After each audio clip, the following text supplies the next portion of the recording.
നമസ്കാരം, കൊട്ടാരക്കര മീഡിയയിലേക്ക് സ്വാഗതം. വയോധികയുടെ വായിൽ തുണി തിരികെ കയറ്റിയ ശേഷം മർദ്ദിച്ച് കയ്യിൽ കിടന്ന സ്വർണ്ണവളയും കമ്മലും പണവും കവർന്നു. ഉളിയക്കോവിൽ ജനകീയ നഗർ 40 പാർവതി മന്ദിരത്തിൽ യശോദയാണ് കവർച്ചയ്ക്കിരയായത്. സംഭവവുമായി ബന്ധപ്പെട്ട ചെറുമകളും ഭർത്താവും പിടിയിലായി. ഉമേനല്ലൂർ സ്വദേശി ശരത്ത്, ഇയാളുടെ ഭാര്യ പാർവതി എന്നിവരാണ് പിടിയിലായത്.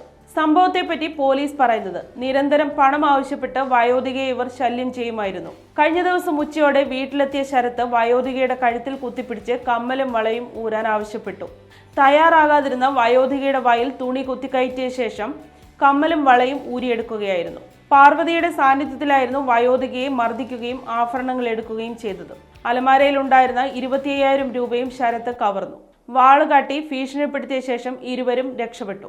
മർദ്ദനത്തിൽ വയോധികയുടെ 3 പല്ലുകൾ നഷ്ടപ്പെടുകയും ചുണ്ടുകൾക്ക് മുറിവേൽക്കുകയും ചെയ്തു. ഈസ്റ്റ് പോലീസിൽ നൽകിയ പരാതിയിൽ കേസെടുത്ത് അന്വേഷണം ആരംഭിച്ചെങ്കിലും പ്രതികൾ ഉമേനല്ലൂരിലെ വീട്ടിൽ നിന്ന് രക്ഷപ്പെടുകയായിരുന്നു. സൈബർ സെല്ലിന്റെ സഹായത്തോടെ പ്രതികളെ കഴക്കൂട്ടം ഭാഗത്തു നിന്ന് ഈസ്റ്റ് പോലീസ് കസ്റ്റഡിയിലെടുത്തു. വെള്ളിയാഴ്ച രാത്രിയോടെ ഇരുവരുടെയും അറസ്റ്റ് രേഖപ്പെടുത്തി.